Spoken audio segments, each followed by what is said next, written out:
Bonjour à toi.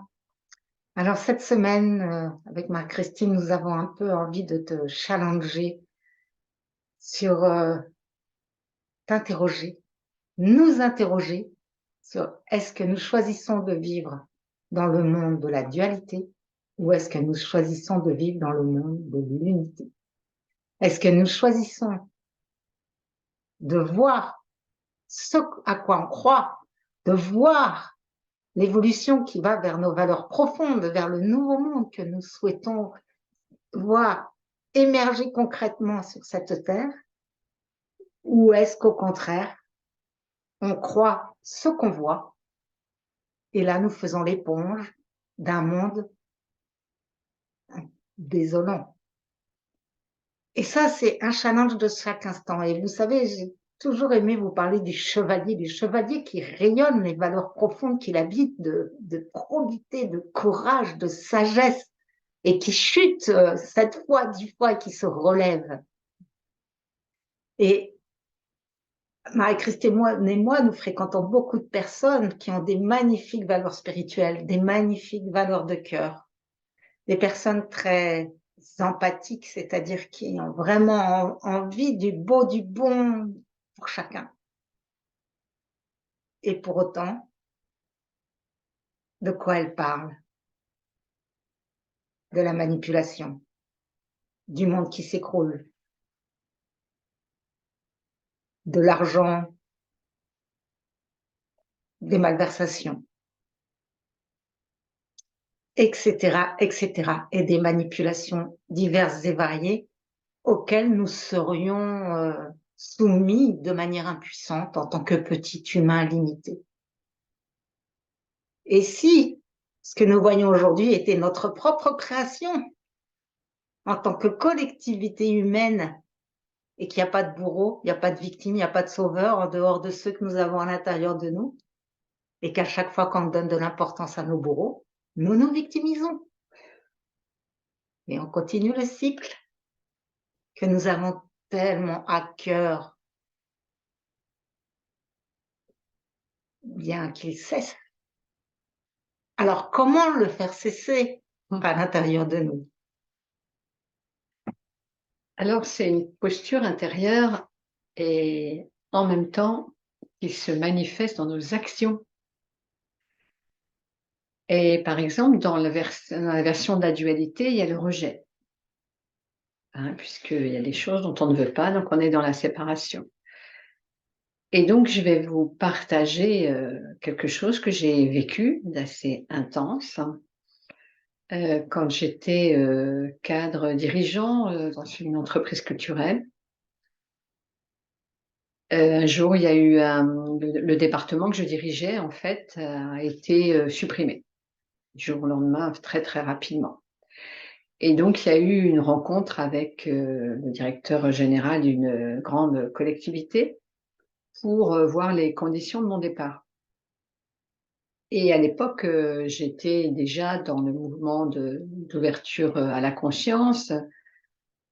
Et cependant, j'étais dans de toute façon, le monde va s'écrouler. L'après 2012, etc., etc. Et donc vraiment cette personne que j'ai rencontrée à ce moment-là, pour moi, c'était un affreux, entre guillemets, hein, dans mes blessures, on va dire, hein. Et donc j'allais le voir et vraiment, à rien n'affiche, quoi. Et donc cet homme m'a proposé une prime, comme ça se pratique, puisqu'en fait, c'était vraiment un départ pas choisi, pas anticipé, et en plus, il m'avait fait venir dans leur région. C'était quand même, il m'avait fait un pont d'or en fait pour venir dans leur région.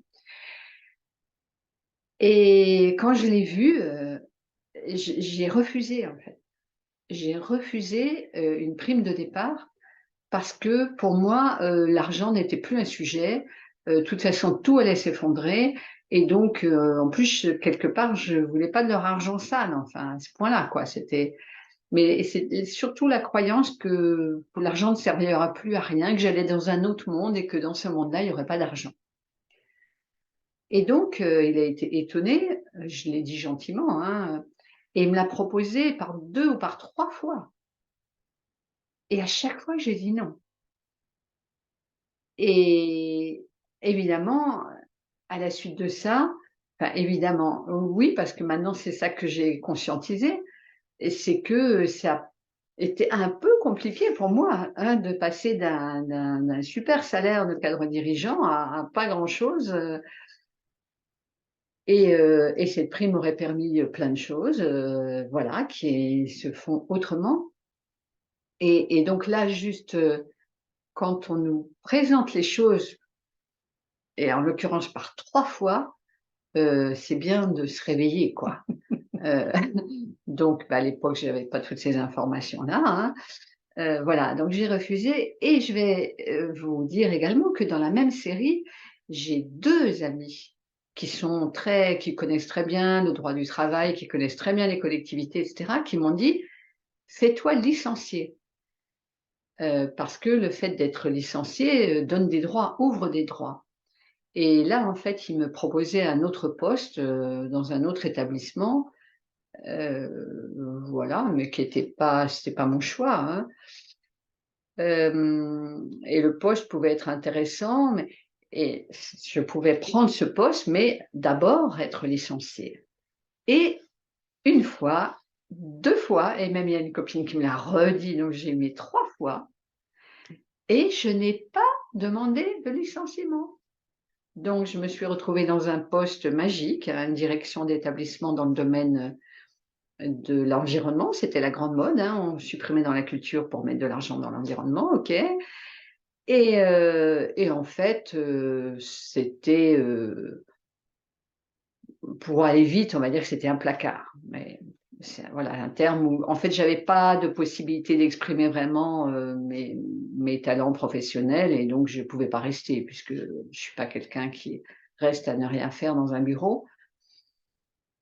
Et vraiment, le fait de pas non plus être licenciée, ça a fait que, après quand j'ai été, à Pôle emploi, bah, j'avais 25 de moins d'indemnité, à Pôle emploi. Donc vous voyez, je l'ai joué, je l'ai joué costaud entre pas d'indemnité de départ, de licenciement, et en plus, voilà le placard. Donc ce que ça m'a appris par rapport au sujet du jour, c'est, donc on parlait là du rejet, de la dualité, et c'est vraiment faire avec.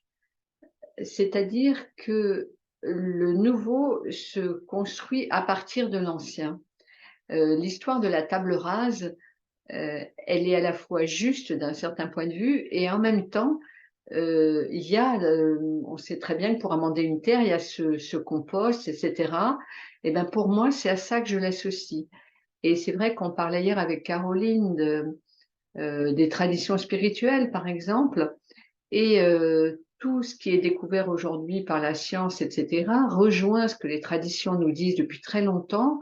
Et en fait, c'est dans ce mouvement d'actualisation des traditions que, ce qui s'en vient par la science nous permet d'avoir du discernement, d'avoir déjà de l'intégration, et vraiment, c'est très précieux d'accepter, en fait, d'accepter notre passé, d'accepter même notre passé immédiat, en l'occurrence, pour, ce qui s'est passé pour moi, même dans des événements qui sont un peu hard, hein, parce que, voilà, se faire remercier quand on a une famille, qu'on s'est déplacé de région, et cetera, c'est pas spécialement drôle, hein. Et vraiment d'embrasser ça, en fait, une fois de plus, quelle que soit la forme qui peut être, voilà, parce que c'est vraiment, la richesse, en fait, la richesse des racines, de la profondeur, elle se situe là, et c'est en fait, un grand soutien au déploiement à venir. Et moi, dans les années 2000, j'ai lu un livre qu'on trouve toujours gratuitement en PDF, qui est anonyme sur Internet, qui s'appelle Le Mutant, le manuel du nouveau paradigme. Alors, il insiste un petit peu trop sur l'ombre à mon goût aujourd'hui, mais dans les années 2000, il mettait une révélation où il partageait en fait comment un monde s'effondrait pendant qu'un autre naissait, et que ce chaos, c'était quand on s'approchait du point zéro. Et il nous incitait à faire quelques provisions, et à nous mettre en sécurité intérieure pour juste être disponible quand le corps émotionnel collectif allait devenir effervescent, pour garder la conscience de la lumière de l'unité et rayonner tel un rayon laser. Et toi qui fais partie de l'équipe au sol, si tu nous regardes, vraiment, j'ai tellement à cœur que tu fasses partie de ces personnes qui rayonnent tel un rayon laser dans le chaos et qui cessent de l'entretenir par des peurs délibérément fomentées pour nous maintenir dans notre petitesse d'humain limité, alors qu'en tant qu'être divin associé à cet être humain, notre puissance est incommensurable. Et c'est vers ça que nous allons, sur cette alliance du sacré avec tout ce qui vit, comme dans Le Seigneur des Anneaux, où à la fin les arbres en fait se déplacent pour aider le côté de la lumière. Nous, c'est par la communion avec toutes les fréquences d'amour qui se manifestent dans toute la création et dans tous les règnes et les éléments que nous pouvons déployer cette puissance profonde et intime, que ce que nous vivons apparemment est un cadeau merveilleux pour nous réveiller individuellement et collectivement, à condition qu'on choisisse à chaque instant de nourrir en nous le bon, le vrai, le juste, le beau, les valeurs, la générosité, l'humilité, les valeurs qui nous tiennent chacun tellement à cœur. Et nous avons besoin les uns des autres parce que Marie-Christine et moi sommes les premières à chuter parfois et à nous laisser entraîner dans ce que les médias peuvent nous raconter, dans ce que nos yeux et nos sens peuvent voir et percevoir du monde qui nous environne. Et à chaque fois que je laisse l'extérieur agir sur qui je suis au fond, effectivement, je perds du terrain. Donc, c'est un rayon laser. Tu fais partie de l'équipe au sol. Vas-y, et c'est ensemble qu'on est en train de construire le nouveau monde. On y va, une nouvelle réalité où le sacré reprend toute sa place, tout en accueillant vraiment le fait que maintenant c'est dans le libre arbitre et pas par des conditionnements religieux. C'est le choix de nos âmes de nous être incarnés maintenant. Et aujourd'hui, nous vivons ce que nous avons créé collectivement par le passé avec la conscience collective du passé. Et en ce moment, on crée notre futur à partir de la niveau de conscience actuel et de ce que nous émettons. Alors, soyons des phares sans attendre de résultats immédiats. Peut-être qu'on les verra même pas de notre vivant. Mais ça n'a pas d'importance. On n'est pas là pour bénéficier des résultats, mais pour le léguer à nos générations futures. Et si on les voit, les résultats, mais tant mieux, mais c'est pas le sujet.